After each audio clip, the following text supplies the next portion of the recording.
Away you go. Hello. Hello and welcome to Strikers, Keepers, Losers, Weepers. You're listening to and I'm watching Greyhead. And as always, I'm joined by my partner in crime, Boris Bodega, better known as Sam. Hello, Sam. How are you? I'm all right. How are you doing? Well, I've had better FPL weeks, to be honest. So we should explain that we're going to fiddle about with the format of it this week. So the plan is that we're going to break it into three sections. So we're going to have the first bit where you get the benefit of hearing me and Sam tell you all about the community tournament, but also we're going to share with you the full horror of how we got on in the last game week from our own FPL teams as well. Then we're going to be joined by a couple of guests, so two guests for the price of one. So we're going to have Lord from Cameroon Diaz, and also we're going to have Errol, better known as FPL Legend or Legend FPL, who's the manager of Banyana Bafana. And then finally, I'm going to disappear, and then that's when it's the after hours stuff with Sam, where he's going to talk about the hot topics within FPL for the last part as well. Gonna So bore a the lot crap to out look of forward everyone with some FPL nonsense. to. Yeah, this is why I do all the marketing and the sales around the community tournament because Sam is far too honest. But anyway, right. Shall we jump straight into it then and look back at how we got on in terms of our own FPL team? So, are Ooh, you going to go first, or do you want me yeah. to go I first? mean, the reason I think we should do this is because we're both doing we were doing really well. You're still doing really well. I'm doing better than I normally am. Yeah. Um, so I just thought it'd be a good chance to brag about it. And then we both had poor weeks. Yeah. I must admit, when I saw that, I thought, oh yeah, that'd be really good. I'm not doing too badly, and then I had a week from hell. So yeah, but we can touch on that. So let's have a look at the Who's yours or damage mine? done to your team. Then. Mine. Okay, here it comes. Do you want me to take you through the disaster that is? Well, where are you then? So what is your overall rank then? I was 40k. I'd literally rocketed up all the way to 40k. Oh, great. Was it 80k? Something like that. Hmm. And then since this horror show of a week, which is about 50 points ish, because I didn't have Cancelo and all the guys who wanted to do well, I'm now on Yeah. around 200k. But I'm quite happy with that, considering I Okay. was Okay. well in the millions about a month ago. And it's I mean, I know it sounds ridiculous, but it's still quite early-ish in the season. So when you're like what a quarter of the way through, really, or just over maybe. So and you tend to I tend to, well, I don't know about most people. I think most people make up their ground towards the end of the season anyway. That's when the Yeah. less engaged people give up by that point. So I think that's when you kind of make up your headway. So I think that's a pretty good rank to be at this stage. Oh, I'm chuffed to bits, but yeah, I've got a lot to clean up. I'm not quite sure what to do. I've got too many flags. I mean, I was Yeah. essentially let down by Maddison not hitting, and I was convinced he would. James not Mhm. playing or not starting, and Zaha not getting the brace of goals I was hoping he would. And both Martinez, Dallo didn't produce, and Mitrovic not playing, although Andrew's coming on with his goal was very, very handy indeed. Mm. But I think if I wasn't the lowest scoring player in our team, I think I was the second lowest. Yeah. You were very confident about Zaha, weren't you, at Leeds, scoring well? Yeah, I still To think be he's going fair, to he do looked well. lively. Yeah, Yeah, yeah. I think he looked lively, and he will.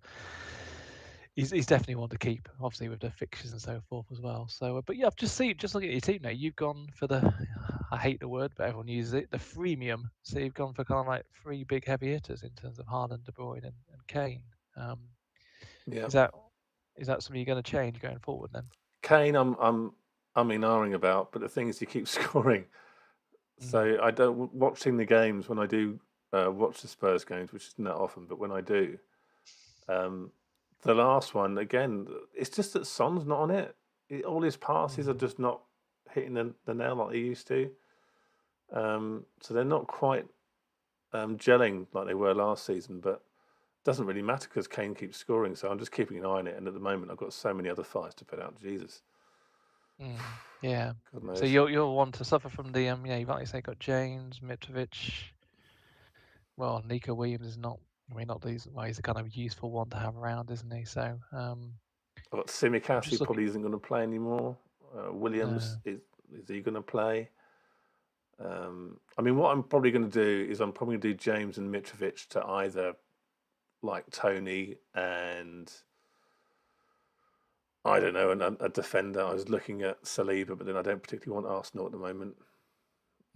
But Yeah, yeah, it's tricky. you've got to keep an eye on them game week 12. I mean, to be fair, I've kept too much. We'll come on to my team in a minute, but that's been too much of my problem when I play my wild card. I planned too much around that with the fact that City and Arsenal are going to blank. But unfortunately, City and Arsenal have been scoring all the points. So I took them all out on the basis that I was going to be clever and not have to do too much to my team come game week 12. But that's But what Arsenal haven't cost me. scored against Liverpool for years.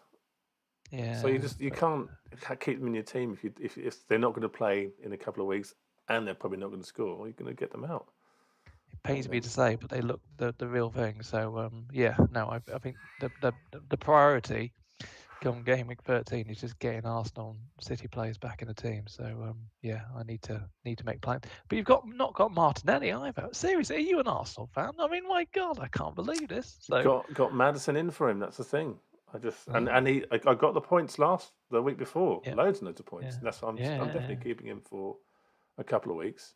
But I've got yeah. 2 free transfers, so I'm hoping I can do 2 You or got two. 3. Yeah, so I might take a hit and do 3.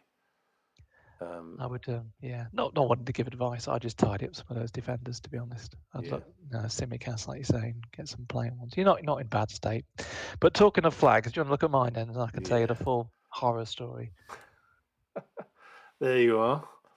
Oh my goodness. That looks right, Yeah, actually, considering. yeah, no, it's yeah, lots of mistakes were made on the wild card, put it that way. But and then this week I think I'm suffering like quite a lot of people.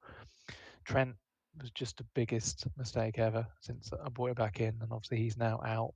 I think at least 3 until the end of October anyway. James, I'm hearing, is going to be out until Man United. So that's a couple of weeks as well. Mm. Mitrovic, I think, might play, I suspect. So I'm inclined to keep him. Nico Williams obviously has lost his place to Aurier of all people.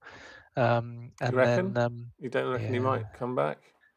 well, he might have it. I mean, like I said, I don't think, yeah, Forest have got that many players. I think there's always going to be a risk of rotation with that position. But yeah, it's a bit of a, yeah, I think I'm not going to prioritize getting rid of him, as it were, but it's a bit of a blow because he was kind of a nice easy one that I had as backup, as it were, when he got through to the next couple of weeks. So yeah, no, so I am basically looking at defensive transfers this week. I've only got one, and it'll be I'm in the the Woolworths, the old Woolworths bargain bucket of defenders. I'm reaching deep into that bucket, thinking, oh, maybe Eric Dyer, oh, maybe Lewis Dunk. I mean, I tell you, it's slim pickings out there, but Mm. I'm going to do it in half the iron terms of going cheap, because then that means I can when it does come to game week 13, I can then go up to some of those, either an 8 million midfielder, like a Foden, who I should really have got, Jesus, if Yeah. he's fit, as You weren't well. I tempted want to by get back at Cancelo team. for 1 week for Trent? Well, yeah, but it wasn't part of the plan. I should never have sold him never got rid of him in Yeah. the first place. But I had to kind of stick with it once I'd made a move. But no, he was the big difference this week, so I didn't have him. So I slumped as a result, really. If I'd have kept him 18 points on top of what I got, which I think is like 54 or something, that'd have Yeah. been fine. But as I say, I'm in a good position. I can't complain about rank. I'm about 70 odd thousand. It was just a bit of a fall from grace because I was just outside the top 10k up to that point. But you live and learn. You live and learn, don't you? So it's You're going to be still doing damage well. limitation. Yeah, damage limitation for the next couple of weeks, and then I think I'll see what I can do before the World Cup, really. So Because yeah, I will was be looking fun. at the great and good table that Mm. you expertly released. I mean, you do so much stuff for the community, and I was noticed you'd be 4th on the great and good Mm. league table Mm. if you were in Mm. it, which goes to show you know your stuff.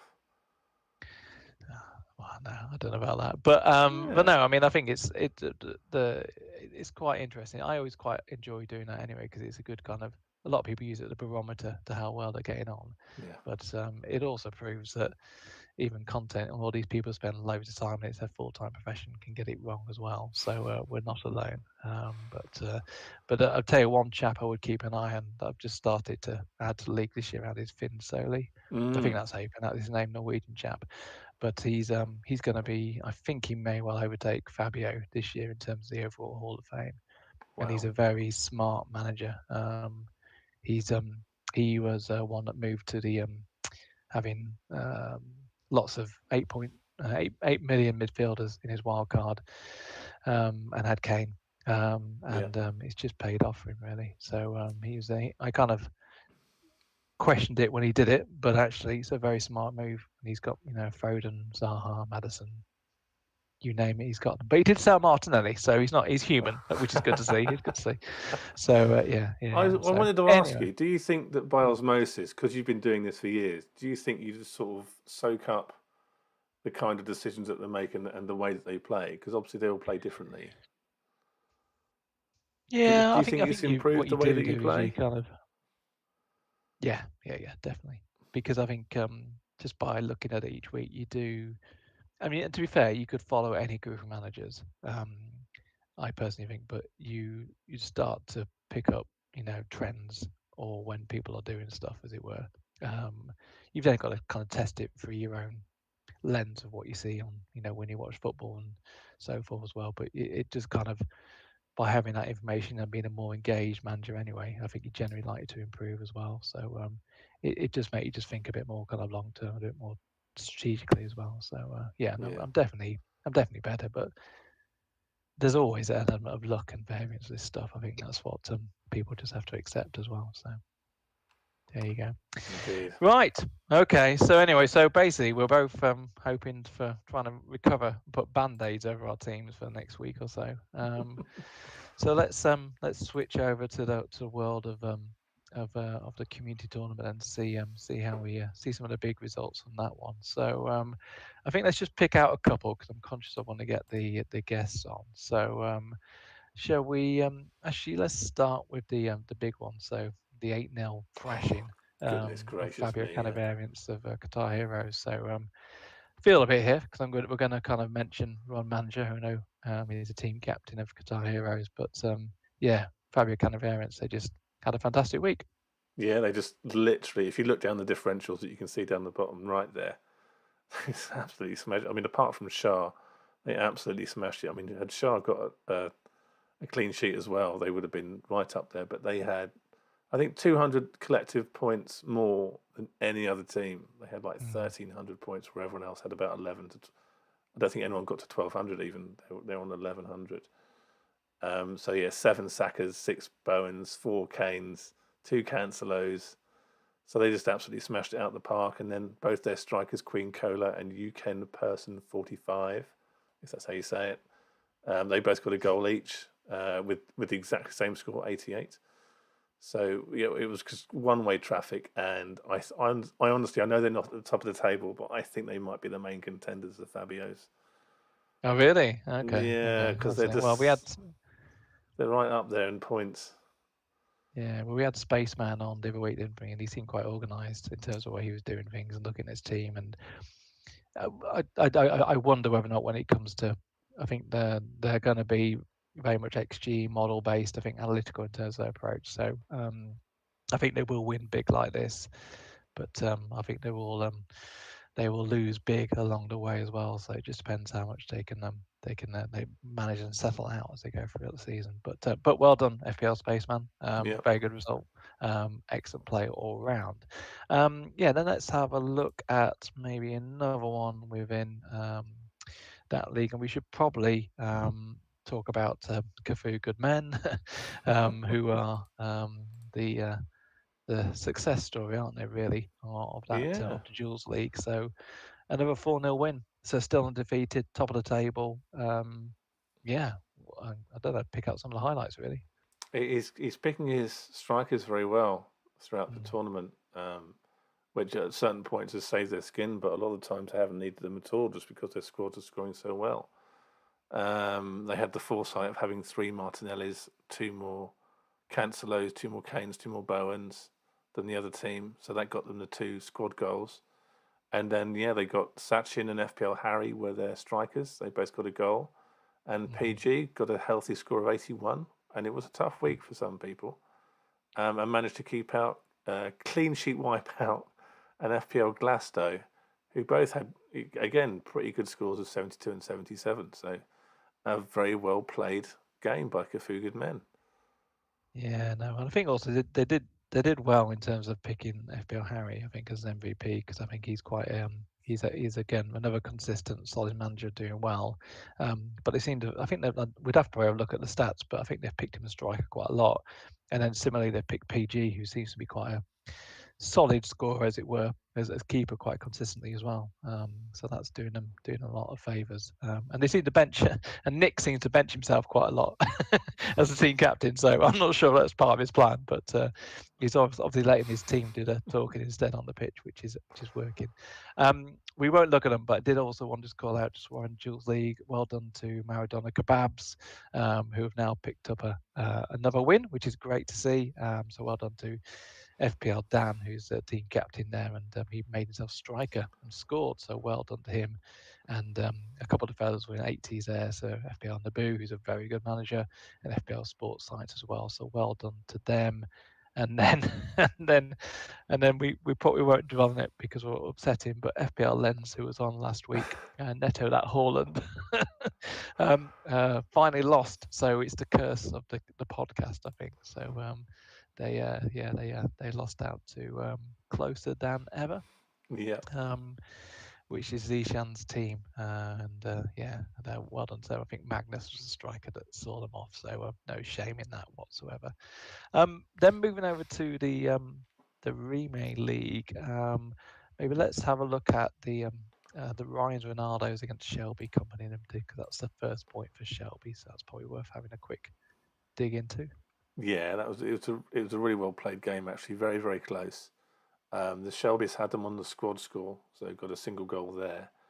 We're only a few. I mean, if Yin on one of their strikers had scored a few more points, they would have won 2-1, but they didn't quite make it. But the striker for Ryan's Ronaldo's was Ashai Mehta, and he got a single goal, which brought the score up to parity. So draw was probably a fair result, but I still think that the Shelbys would have been a little bit aggrieved not to have just pinched it 2-1. But a point is a point. No, yeah, exactly. I think it's it gets them off the on the score sheet, as it were. So they've got one of the best keepers in the competition, which we'll come on to in a minute, is Zophar. So they've obviously got that right anyway. But and then we won't talk about the big result because we'll let our guest explain himself on that one when we talk about Banyana Bafana result. But what about our old friends, the Viking Seamen versus Baggio Trousers? So that was picked out as a big game from last time round because they're both doing quite well, but it was a draw 2-2.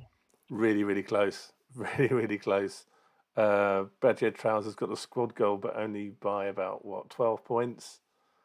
And then New, I think that's how you say it, 79 points as striker, and that got them a goal, so that brought them up to 2, which put the Vikings team up against it. They needed somebody from both their strikers, and they got it. They got a goal from Elise and Ping Green. Yeah, Ping Green scored again. Yeah, it's on a run. Yeah, I do wonder whether or not people are now kind of like paying attention to that and still making strikers, the regular strikers, as it were. But no, Ping Green he did very well there.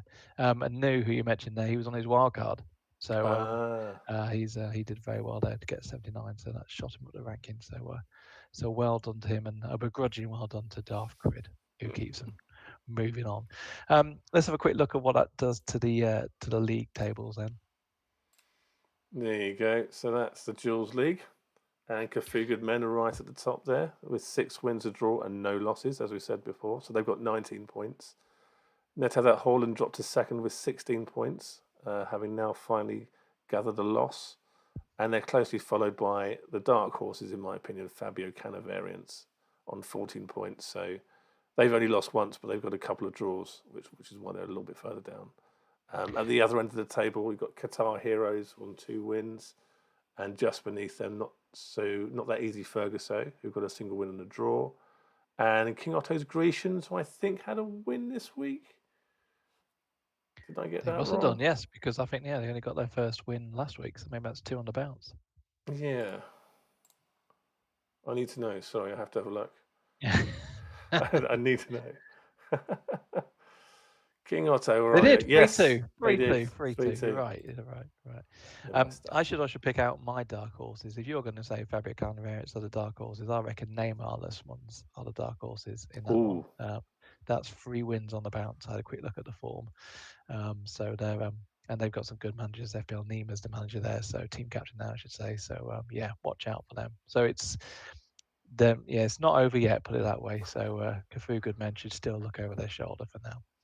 And what about the group of death, as I always call it, the Remake League? So this is getting very exciting now. It is indeed. Go a bit further over. There we go. Yeah, so whereas Banyana Bafana were flying at the top, undefeated, we now have a 4-way draw for first place with Klinsman FPL Secret Service, Britney's Catapounder with Greaves, Banyana Bafana, and my team, the Hamsters, all on 16 league points, and we're only separated by goal difference. I have to say, Klinsman on 16 goal difference, that's insane. I'm not sure you're going to. Well, you guys can catch up on 13. That's very, very good. Yeah, but now they've picked too soon. And I'm not. Yeah. I'm going to say all this because I'm going to play gamesmanship now with old FPL Richie. Because so that we're not. We've got the fixture this week is we've got top of the table clash. So the team I belong to, Brittany's Guitar Pounders are taking on Klinsman. So it's first versus second. Yeah, no, I think that's going to be a cracking game. Not if you lose it. Well, For I the think neutral, it'll be cracking. yeah, no, I think I'm already going into Pep Talk's head already. So it's just the others I've got to work through at the moment. But no, that should be a cracking game. But to be fair, it is good. I mean, the Hamster's been playing very well, so I think you were lucky just to get a draw this week. But you're right up there. And Banyana Bafana obviously were the league leaders, but they had a little blip this weekend as well. And we should watch out for We're Robin Banks. All right. Yeah. So they're an experienced, as before, experienced community tournament team, but I think that's 3 or 4 wins on the bounce. So yeah, watch out for them. Definitely. Right. Shall we just pick out just a couple of the individual performances so people get their moment of fame, as it were? So let's have a look at the top strikers, top keepers. There we go. So yeah, top goal scoring strikers, as we mentioned before, Ping Green. He's now on 6, and that's joint with Mark Mansfield, who plays for No Kerman, No Cry. Just behind them, there's 4 players on 4 goals. FPL Noble Gent, Danny Murata, FPL Flair, and Queen Cola for Fabio Cannavarians. The top goal-saving keepers, we have Chayuth Wong Thomsri. Come on, that must be perfect. Who plays for Pianic at the Disco. He's got 9 shutouts, I think I'll call those from now on. But he's closely trailed by 3 players, Zoffa, Umberto, and PG, who play for Shelby Company Limited, Igerd Miller Pint, and Cafu Good Men, respectively. All on 8 shutouts, which is very, very respectable. Yeah, no, I'm just looking at that. There's some big names kind of in those lists, aren't they? Kind of like so 4 FPL locals in there, FPL Focus is in there. Tom Stevenson's in there from a keeper perspective as well. So yeah, no, some good ones. And yeah, what's happened about the top overall point scorer? Because that was you. Where's Boris gone? I'm in 31. Oh right, okay, place. okay, you've tracked it then. Right, sorry, I didn't mean to I've bring it got a up so chance. bad. I've got a chance. You're on 18th actually, so you're only a short way away of being up there. So you're doing really well. Okay. There's hope for you yet, Greyhead, to be on one of these charts. You never know. Yeah. But yeah, park the bus. park the bus at the top at the moment with 512 cumulative scores within the tournament. Who plays for Weir Robin Banks, followed by Baker FPL 343, who's Klinsman FPL Secret Services Secret Weapon, who's on 508, and FPL Tombs, I think that is, for Handers Off on 507. But talking about individual players for last week, whoever scored highest, just for Matchday 6, we have Samwise, who scored 95 for Fabio Cannavarians. Wow. And if you actually look down that list, there's 4 other players for that team who scored big, which goes to show you what a good week they had. On 90 points was FPL Copy, if that's how you say it, Garuda and Couped him on 38.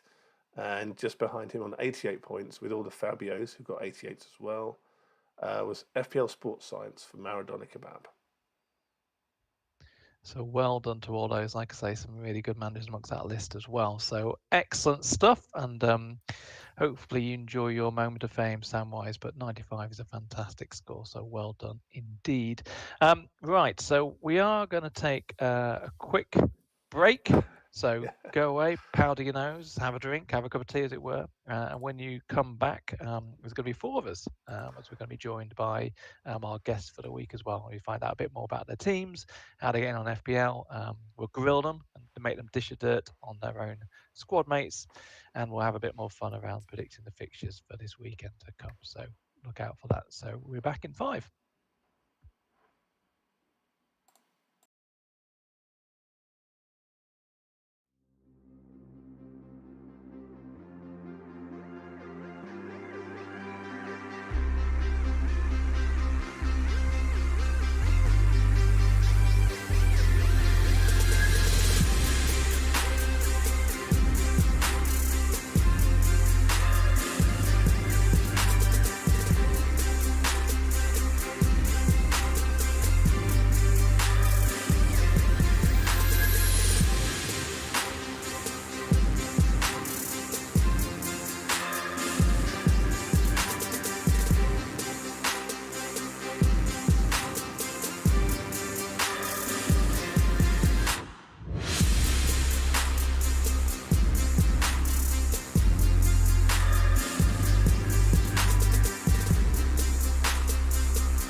And welcome back to Strikers, Keepers, Losers, Weepers, Part 2, The Revenge, as it's called. You've been pleased to see we've been joined by our guest for the week. So we've got Errol, better known as Legend FPL, who is the team captain of Banyana Bafana. So welcome. Oh, that's someone. Is that one of your teammates that you got in the background? That's my dog Duke, who just wanted to say hello. Ah, fantastic. Excellent. And we've got Duke as well. Right, excellent. So what we should do when we get to the predictions of the fixtures, we should see if Duke can do better than Sam. I bet he can. Right. Anyway, we've also been joined by Lord, also known as Roy, who is a member of Cameroon Diaz, if I got that right. Absolutely. And he's also the man who puts his pen to all the great articles on Fantasy Football Scout as well. So a pleasure to have you on, sir, as well. Great to be here. So we're going to just dig a bit into your seasons so far. You can have a moan, a whinge about FPL generally, and then we'll touch on your community tournament teams as well. So, Errol, how is your FPL season going so far? So up until last week, it was going fairly okay. I was around about 480k, and I was heading in the right direction. And then I think last week was a bit of a disappointment all around and finished on 64 points and finished with a red arrow and went all the way back up to 540. So I dropped 100k or nearly 100k. But I think the margins are so small, but that was quite disappointing. So not where I'd like to be, but I'm hoping to get back there. Yeah. But you must be happy so far. That's a good rank at this time of the season. So I am. I'm fairly happy. I had a really good wild card the week before. So I do have 2 free transfers. I just need to figure out what I'm going to do this week going into the new game week. Well, a quick tip: get rid of Reece James would be my advice. But apart from that, you're fine. And what about you? What about you, Roy? Let's have a look at your team. Well, I mean, at the start of the season, I think I got 3 calls. Well, I had 3 big calls. I got 2 of them right. I mean, I had no doubts about Haaland and Boris. I had absolutely no doubts about Arsenal being great out of the blocks. Yes. Unfortunately, my 3rd call was to go large on Liverpool defence. So I had a slow start, which I've been crawling back to normality. And I've gradually sorted that. I'm about 500k now. But I've also still got my wild card ready to wield in game week 13. Nice. So I think that might give me a bit of an edge if I can survive the next couple of game weeks. My players are dropping like flies. You look quite healthy. Jealous. I think he looks quite healthy. I mean, Greyhead reckons Mitrovic is going to be back. Yeah. Yeah, with my inside knowledge of the Fulham training camp. Yeah, don't spread that around. He's I'm sure. just hoping to get 11 out this week and next without hit. Yeah. But I think I was going to say I'm very jealous of your game week 13 wildcard. I think that could really pay off. I take it you're going to just invest in City and Arsenal at that time, are you? Well, I did a rough outline a week or so ago, and I've just put in every. Oh, there you go. It's already. Duke agrees. He agrees with the game week 13 wildcard for sure. I put down everybody I wanted. I got to 14 players. I had about 2 million left, but that included Trent and Salah. So when you take that lot out, I don't know where I'm going to spend the money now. Yeah. Is Salah gone? Is he dead to you now? No, I've still got Salah. Was supposed to be my ace in the hole in these last couple of weeks. So I've still got him. He's dripping funds away. But I can't move him now. I need him to play in game week 12 and this week. Yeah, we'll see. I hear he's been benched tonight. So I'm sure that's just a rest. Yeah, which rest is probably good for him, I'd imagine, as well. So all cracking stuff. Right. Okay. And what about your community teams then? So let's start on the with you, Errol, in terms of your team captain, like I said, of Banyana Bafana. So go on then, talk us through how well is your team doing so far? This is a chance for you to gloat. Well, we had a really great start to the season. We were unbeaten until last week, so really proud of the team. We were beaten by the better team last week. We got a bit of a hiding 4-1 result, but I think it was just a situation where we whatever calls we made just didn't work out on the day. So congratulations to our opponents. They did really well, and we learn and we move forward. But so far, 5 wins, 1 draw, 1 loss. So very happy with that start. Excellent. And how did you manage to recruit all your team then? Were they just people you knew, or did you kind of, was it Twitter, the boards, or?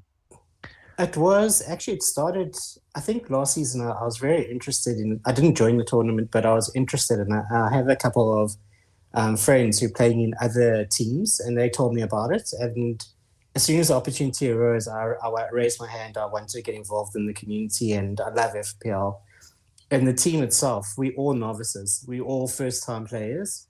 So it was basically looking at trying to get the best of both worlds, using friends who I know are very good players and who have got good pedigree. And then we got very lucky. We also got John Valentine as our MVP, who I think he's amazing and he's really engaged. And he also gives us really good feedback. So we're very fortunate.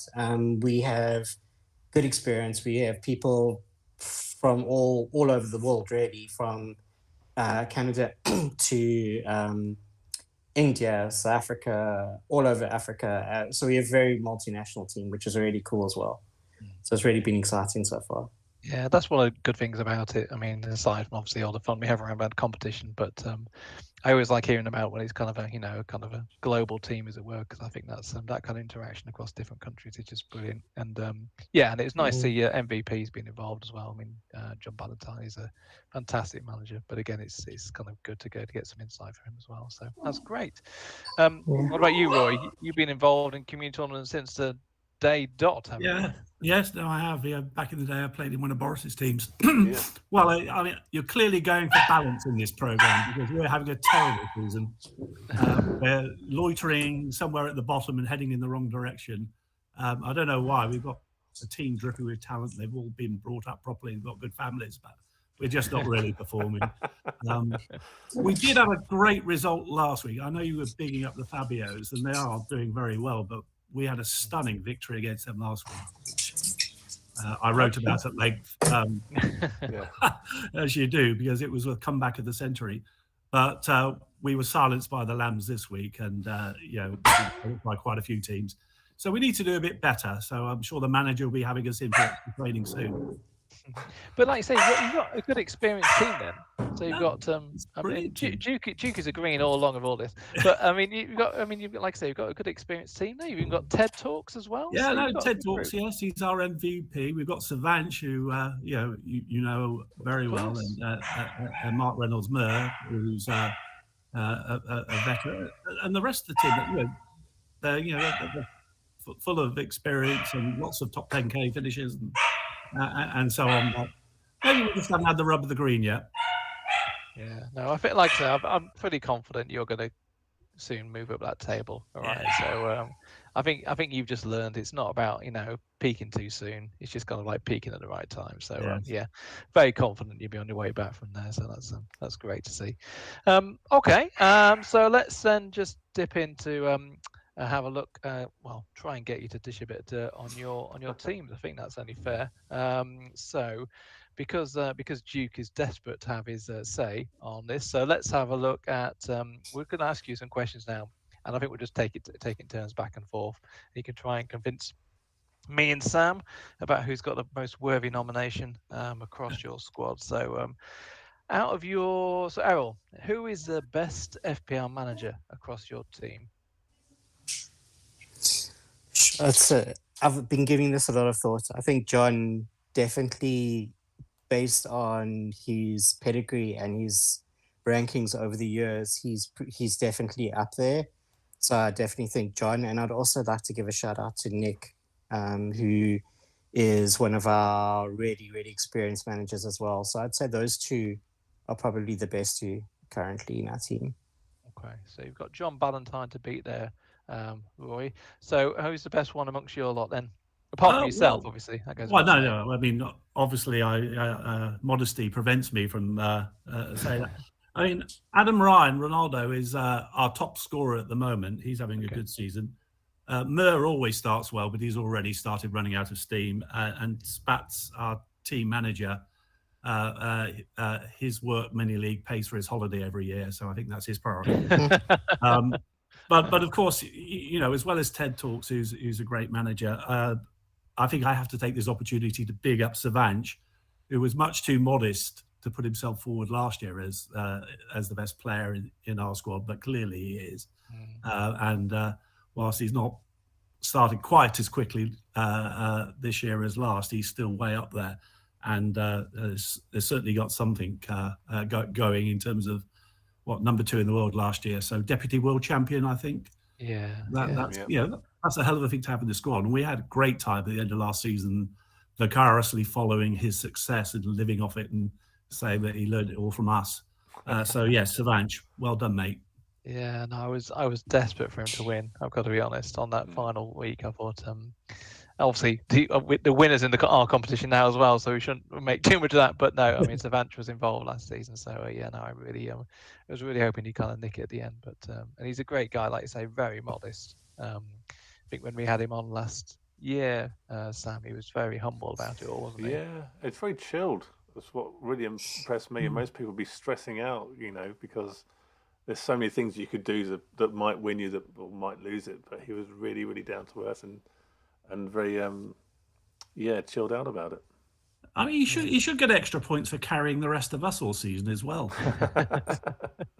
He wasn't he like the top striker, top MVP? Well, we had Az as our MVP last year as well, and Az had a great season as well, but even he couldn't keep up with Savanch. And those two, and the rest of us were just trailing around and about an hour behind in the marathon sort of thing. Yeah, now Az has defected to the hamsters, so we can't speak of him anymore, but never mind. And hence why it's all gone wrong for him. But he's hanging around with hamsters and your season collapses. Anyway, we better move on before Sam gets obsessed. So moving back to you, Errol. So who in your team is the one that's most in the know, who kind of gives the insight on injuries, team news and all that kind of good stuff? We've got a couple. We've got Sandy, who's very good. We've got Nick again, puts up his hand. He's always giving us the lowdown on team news, injury news. I think, Nick's a Chelsea fan, so it's good to have different insight from different in the knows. And then John again puts up his hand and gives insight as well.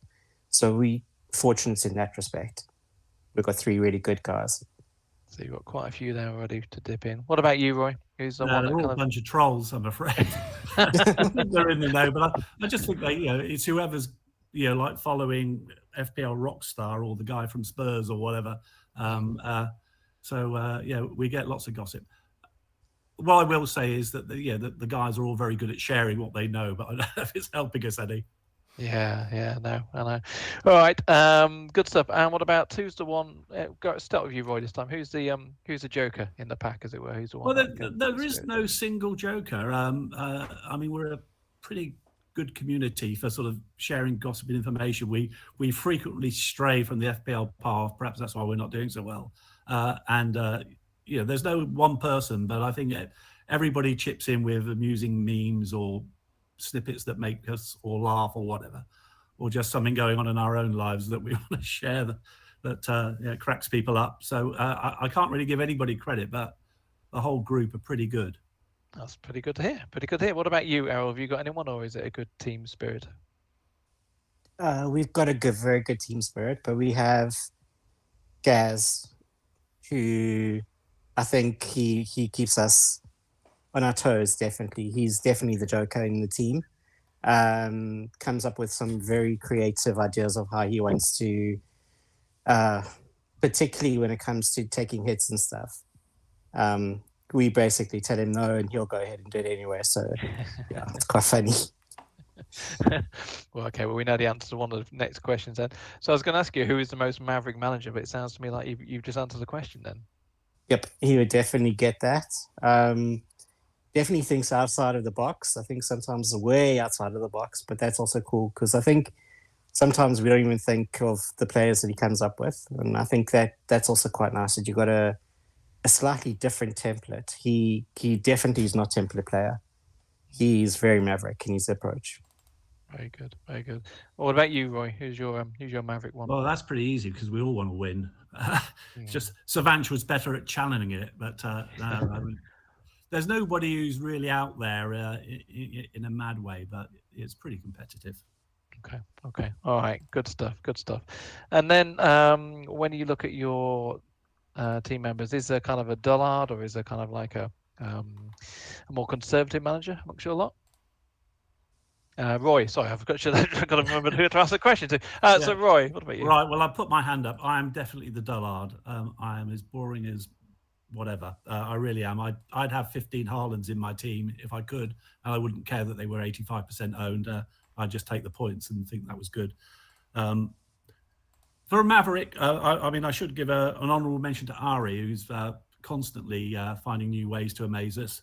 But there's one guy who's really out there, and I need to give him a heads up and congratulations because he's just gotten engaged, and it's the Overthinker.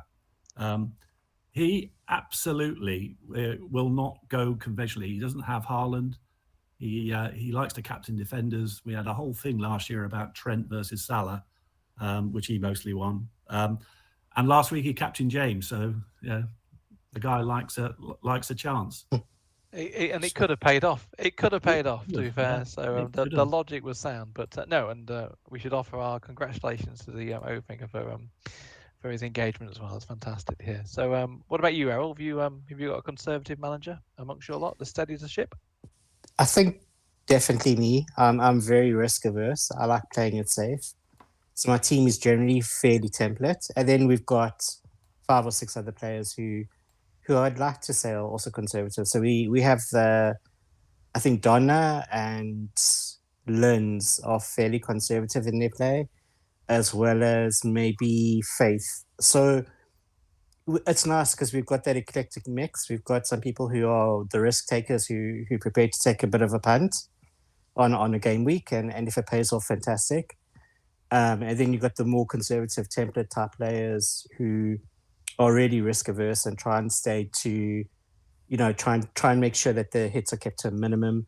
So it's a nice balance in our team as well. So definitely, I would say I'm the most conservative out of everyone, though. Okay.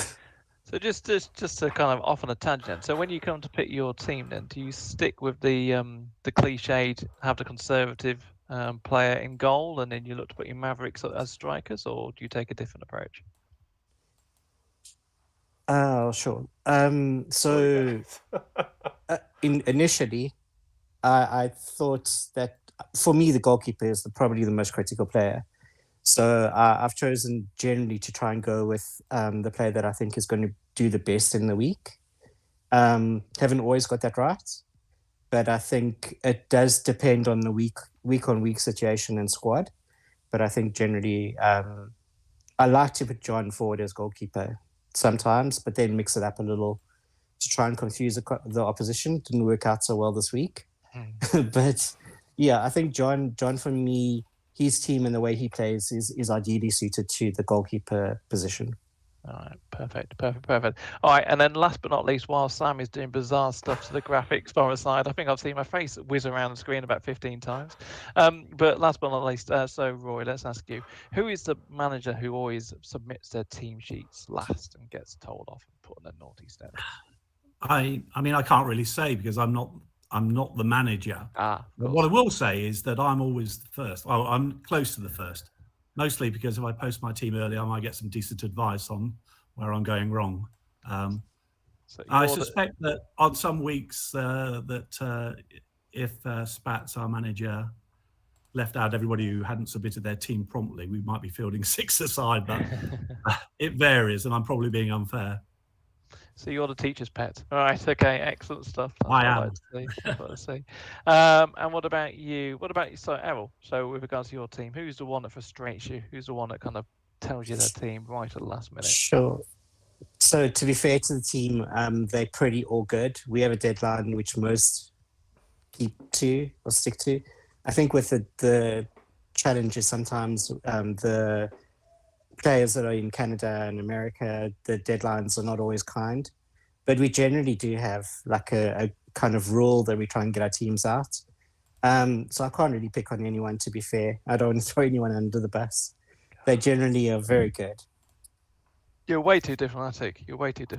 But no, that's fair enough. You want to keep team spirit high, so we'll let you off on that one.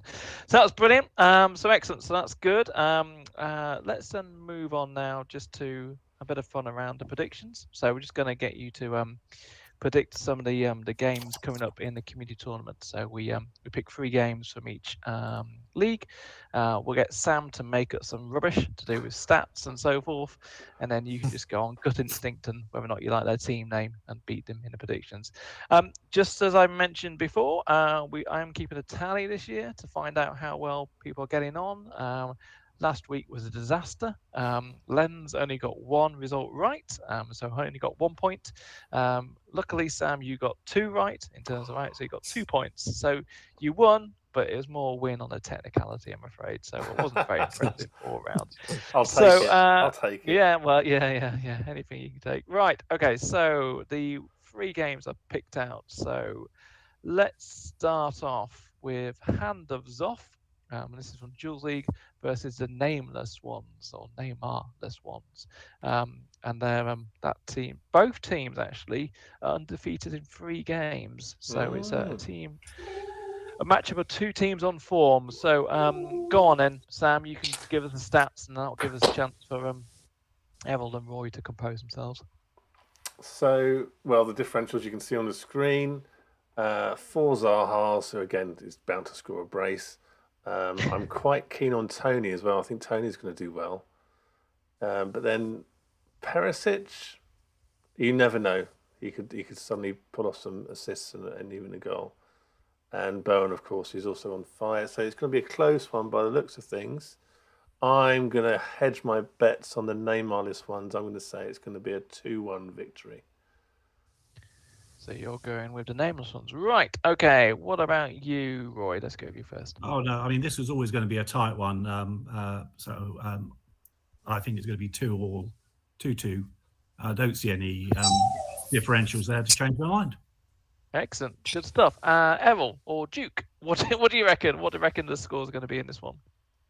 I think it's going to be very tight. They both have very similar records. So I actually think I'm going to go with Hand of Zoth. I think it's going to be a 1-0 to them this weekend. Fantastic. That will keep them happy. All right.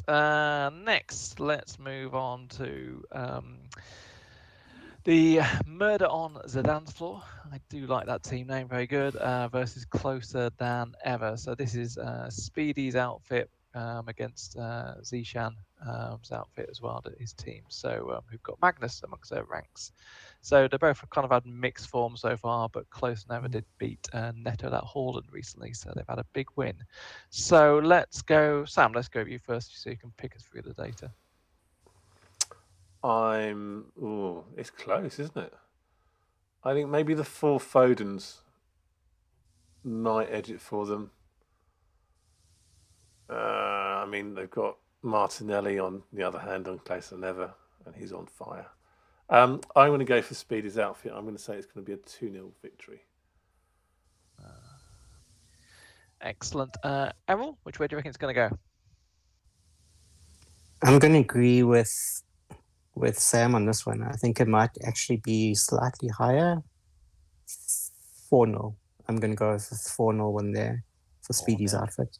You see, fatal mistake agreeing with Sam. All right, but never mind. You'll learn as you go through. Roy, bit of common sense. Murder on the Dance Floor, proper scary outfit. I think they're going to take this one 3-1. 3-1, good grief! A lot of faith on Speedy this week. So let's hope he can do it. And then last but not least, let's have a bit of fun. So we're going to make Roy go first this time around.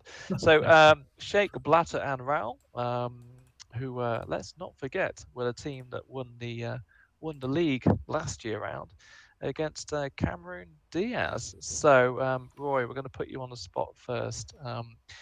Who's going to win? Are you going to back your own team? Thank you. Yeah, well, so we're away from home, tough away match. Diaz is injured, and the opposition is as tough as it comes. So clearly we're going to win 4-0. Okay. Right, good. That's what let's see. Sam, does the stats support Roy's loyalty? Well, I mean, Salah's been on the goals imminent chart for flipping weeks, and yet he's not managed anything. So he's obviously been saving it all up. So he's going to get a hat trick. So shake, batter, and roll, a nice big 5-0 victory. You are aware they're playing City, aren't you? Just checking. Yeah. Yeah, you know. Salah. They'll come alive for that match. They'll come alive for that match. It's due. Sure.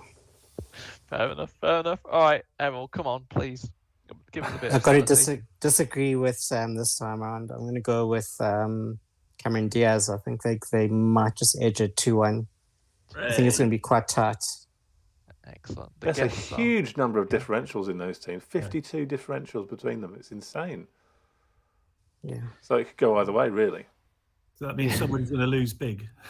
Yeah, probably. You're either gonna win or lose big, I'm afraid, Roy. So enjoy that one.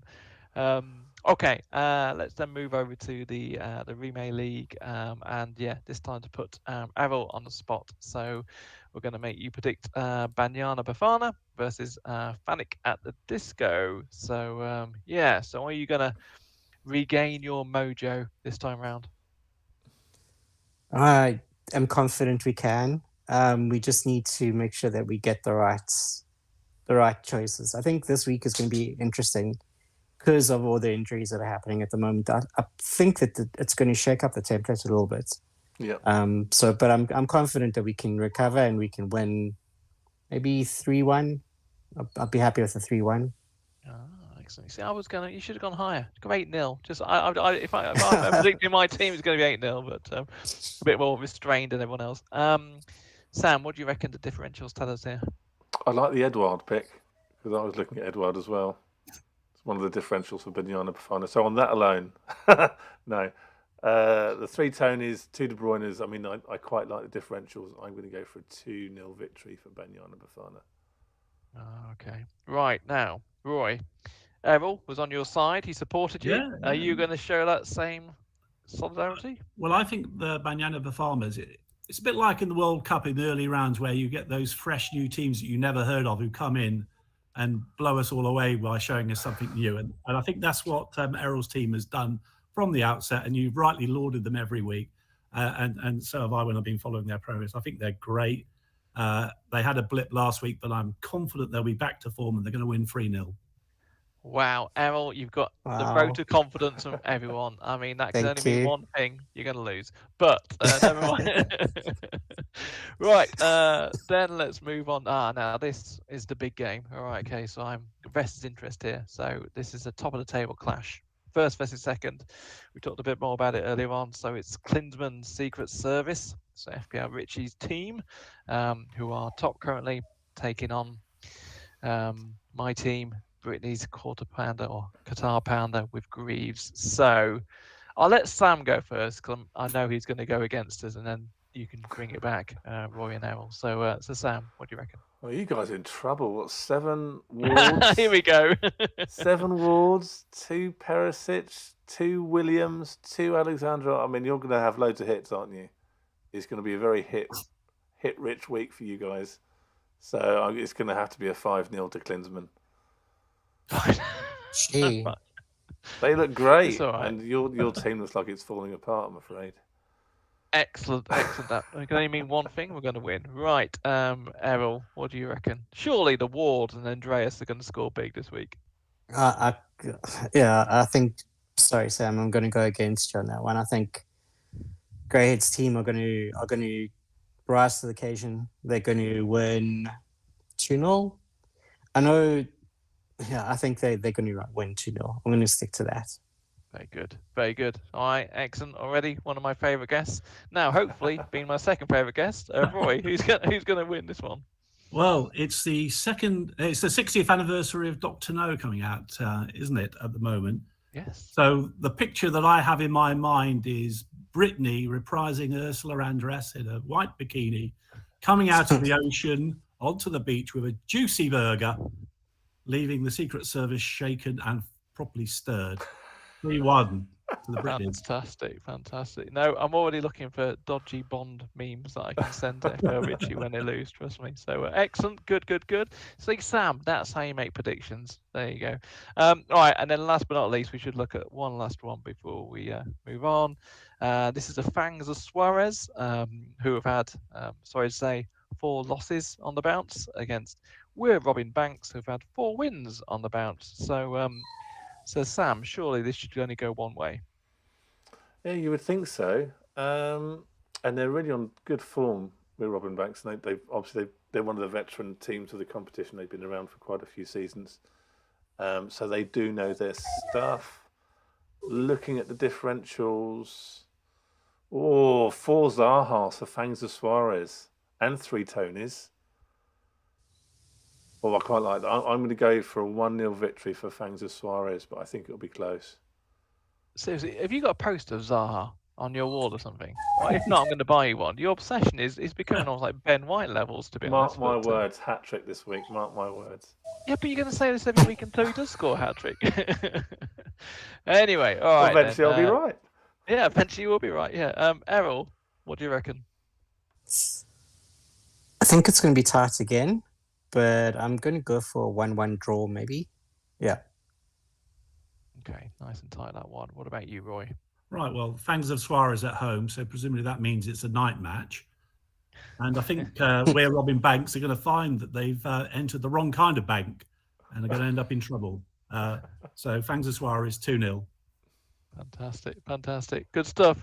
All right. Well, look, I've scribbled these down on the bits of paper, which I will lose if Sam wins, but I shall find if the guests win, and I'll share the results on next week's show. Okay, that brings us to the end of part 2, because I've just realised that Spurs are on TV, so I'm going to disappear in a minute and leave Sam to talk to Errol and Roy in the after hours section of the show, where they'll talk about some hot topics within FPL. Before I go, chaps, just want to say, Errol, massive thank you for being a team captain this year. You're doing a great job. And I do hope it continues. And I wish you well in getting second place, not first place, because obviously the Britneys have to get that one. And Roy, an absolute pleasure to meet you as well. So I've just been nice to you because I want to make sure you write nice stuff about me in the Scout articles going forward. I've got this week, so watch out. Yeah, exactly. You're always going to be scared of that pen. So for the viewers, we're back in, 2 minutes, Sam? Yeah, about 2 minutes. Won't take me long. So back in 2 minutes, and then, like I say, jumping into some of the FPL hot topics. So over to you, and goodbye from me.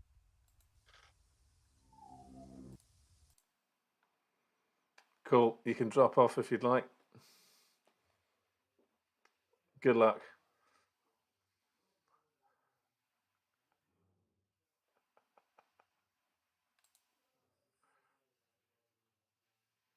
It's fine. Yeah.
And here we are back again. Greyhead has left, and it's just left us three to talk all things FPL. And I think we asked you both to choose a topic you'd like to talk about. Who would like to go first? Oh, well, I'm happy to kick off if you like. Go for it, Lord. What would you like to discuss? Well, I just wanted to make a couple of points, really, and we mentioned it before, really, which is like the value and the added benefit you get from community tournaments by being able to combine with other people from all around the world, make friends, and sort of join up, share views, bring in experts into your community teams. Like we've had Late Riser as and TED Talks in our team. Savanch, who's done so well on a personal level, and the ability within that team, within that squad, to have some more crunchy debates about football issues and FPL issues in a way that it's harder to do in more depth on community forums and stuff, on Scout and so on. It provides a safe place to vent if you need to as well. And as I say, you've got a chance, in your WhatsApp groups or whatever, to really have a good discussion about some stuff. It definitely improves your game. And I think also, like for those bad break game weeks, which we all inevitably have, and sometimes they go on for a bit, I think having a community of like-minded people who get you and understand your frustrations also helps to sort of restore a bit of balance to your life. In terms of well-being, if there's any danger of allowing it to boil over, I think having other members in the forum who can talk to you about that and show a bit of understanding and fellowship. Again, I think that adds value, and I would say it helps in that respect too. I don't know if this is a discussion subject this up, but I think it's something that should be recognised. I completely agree. I mean, Errol, would you agree with that? 100%. I think just to add on that, I mean, what this tournament has done for us in particular, I think we all know FPL, they've done some studies recently on how mental health has taken a bit of a knock from the results. I mean, there's some managers who talk about it openly.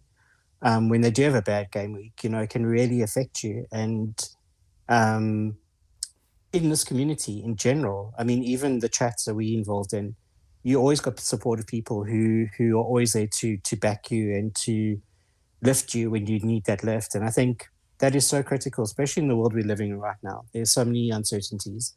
And just to know that you've got a community who actually genuinely care about you as an individual and as a manager, it's unique. I think it's really special. It creates a brotherhood. And what I love is the inclusivity. I think that there's a lot more female managers that I've noticed that are coming into these types of tournaments. And I think that's amazing. And they're really letting their voices be heard as well. And I think that's really important. So it's, for me, honestly, like I get really down when there's breaks in between games, because I look forward to every moment of FPL, and particularly the SKLW. I mean, the banter there is also brilliant. I mean, some of the memes and the humor, it really lifts your day, honestly. Because it's a very solo game, FPL on its own, isn't it? It's not. It's something that people do on their own, and your rank goes up and down, and it's you. And if you see someone else having a wonderful game week, sometimes it can be hard to take. And that's why I've always appreciated the fact that it's good to have a chat with people who you get to know and you get to see how they run their teams. I've certainly learned a great deal just from the WhatsApp group I've been on. I think we had Green Windmill in our team, Lord, years and years ago. Oh, yeah. I learned so much from him. The way he manages transfers completely changed the way I played. Without a doubt. Yeah, no, I mean, we had Late Riser in our team a couple of tournaments ago, around about the time he was first rolling out his upside chasing. And we saw at close hand how that worked out. And,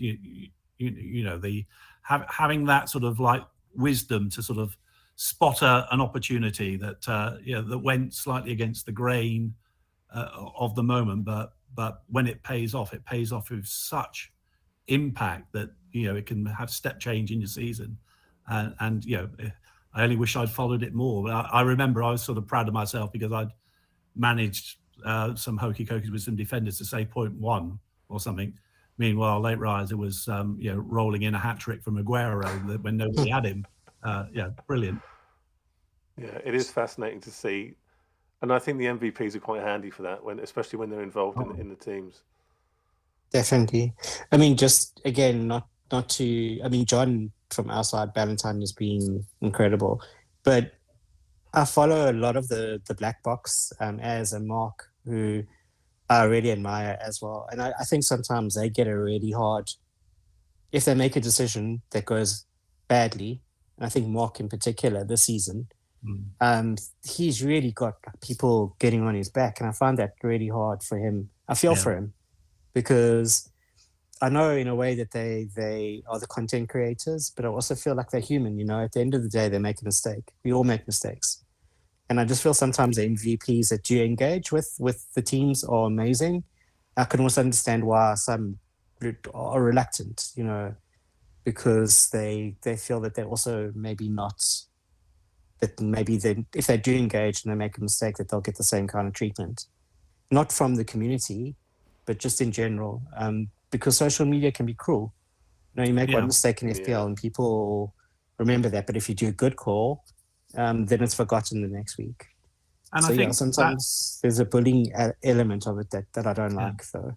Well, I think that's where I would draw a distinction between what our community teams can do. And achieve, and what you get by trying to have the same debate and conversation on Twitter or other social media, because that's exactly what you get. You set yourself up to be fired at and picked off.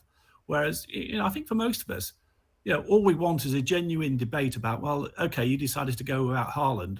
What was your rationale behind that? Can we understand the reasoning for it? And sometimes you say, well, are you just gambling, or is there something that you see that I don't see, or so on?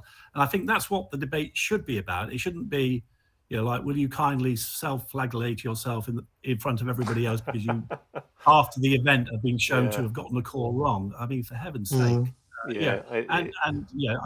I think Mark is exactly right to call people out on that. Yeah, I agree.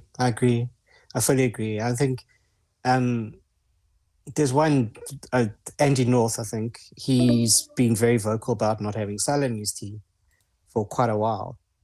And the Twitter debates, if Salah does do well, Andy is slated. If Salah doesn't do well, then, you see there's a division and it can get very ugly sometimes.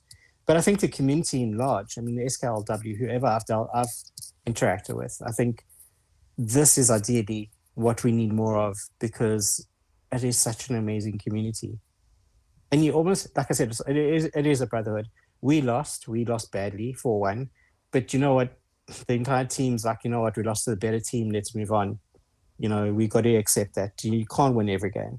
Yeah, and in life, you can't win every game. Yeah, it's interesting what you said about more women playing the game, because I was really hoping at some point we could have an all-female team, perhaps, in the strikers, keepers, losers, weepers, just for a bit of originality and a bit of fun.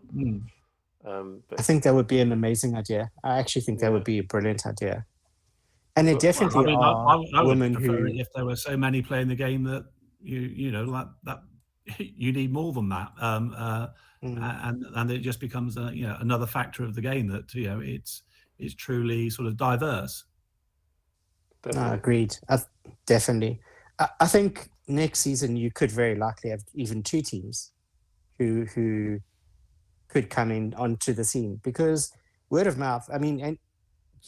There were over 1,000. I thought there were 1,000 people who applied or wanted to join the tournament this year. Yeah. The fact that we got 48 teams is amazing. That's nuts. That's huge. Yeah. When you first started, I don't think you would have ever thought that it would have got to a stage where there's 48, but it could be as many as 72 next year. Oh, don't. I know that's a crazy number. It's about my mental health. They'll be going downhill. And that answered another problem, didn't it? Because we used to get people saying, it's a closed shop, we can't get in. Well, this season there's really no excuse. I think anybody who didn't get in didn't read the invitations. Well, the issue is always managers. True. It's getting people to captain the teams, because it's obviously you're taking on a lot and it's over a whole season. But having got 48 really impressed me this season. So I'm hoping next season like you say, maybe have put it. Yeah, don't make me write the results at the 96 teams next year.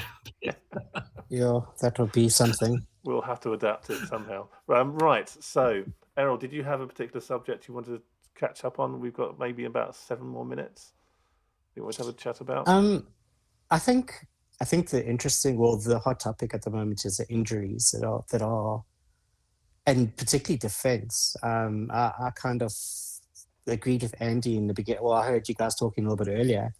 Finding quality defenders is becoming challenging. And then, is the strategy changing? Are we changing from the big in the back to big in the midfield or medium in the midfield?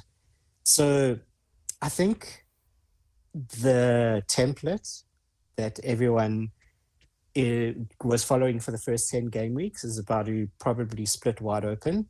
Yeah. And again, I think the Salah debate is going to become very interesting because rumors are that he's injured. Do you hold him? I've got him personally. I was really hoping that he would do something. I know as soon as I let him go, he's probably going to score a hat-trick. As you said, Sam, against probably Man City, I can see it. I know. It's like seller's remorse. You sell the person and you know that they're going to do well. Yeah. But I just don't have the luxury to carry him anymore because do I bring in Son? So I think that template is going to split wide open soon. I mean, Haaland is... You have to have Haaland. I mean, that's non-negotiable. But I think the invested and players, and there seem to be a lot more this season. It's really difficult to gain rank, in my view.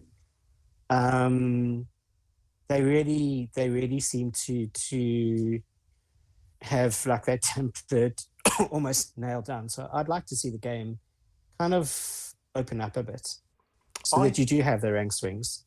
Yeah. What do you think, Lord? What's your opinion on that? Well, I think actually it's about remaining adaptable. I mean, at the start of the season, one of the problems I would have had with, the 3 premium assets was that it just made managing the team very clunky, in that you probably need 2 or 3 transfers to make any meaningful shifts.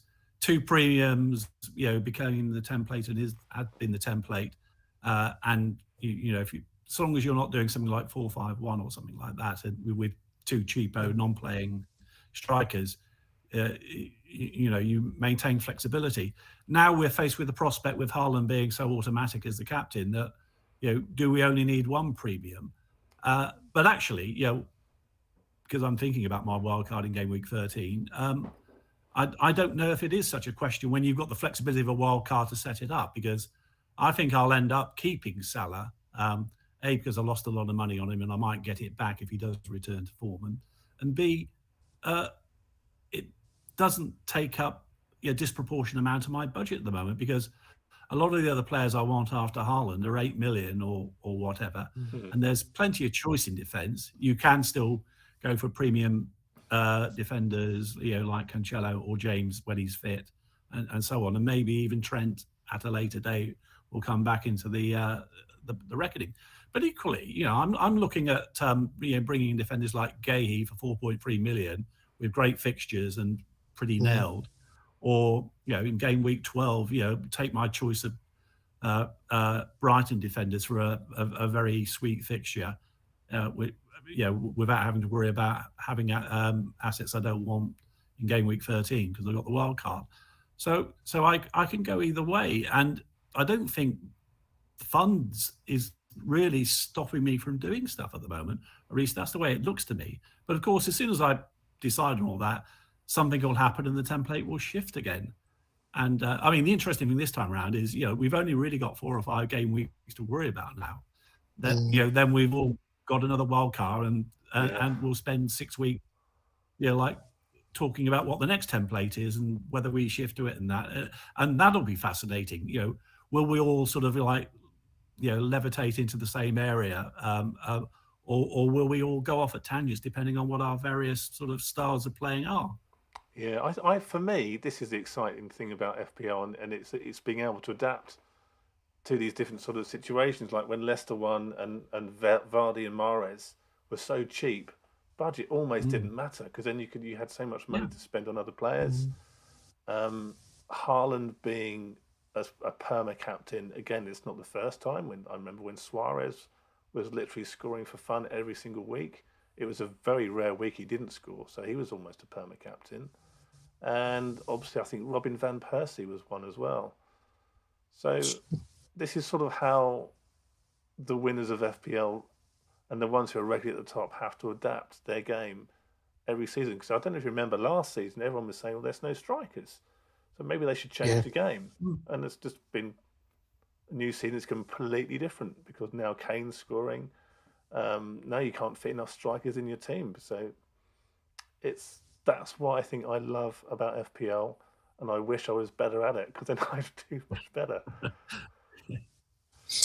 But I mean, just getting back to your point, I think if I remember 2 or 3 seasons ago, Bruno was the flavor of the month. You know, it seems like every season there's a player who puts up their hand and they're just on a streak or form. Bowen last year was incredible, or last season. I mean, so it's just also trying to find that differential that can get you the points. And if you get on that train early and you can ride the train, that could definitely help to increase your rank quickly. And that's the beauty of FPL as well, is there's so many options. I mean, with 2 free transfers this week, I really don't know what to do. I'm like a little bit stumped. Yeah, me as well. It's like too much choice. It's like, where do I go to from here? So I'm hoping after tonight and tomorrow night, I can make an informed decision. But the beauty of this game is that, and that's what I love, is also the fact that there's no certainty. Yeah. Even in the games, I mean, to be fair, I honestly thought that Liverpool-Arsenal game possibly would be a draw.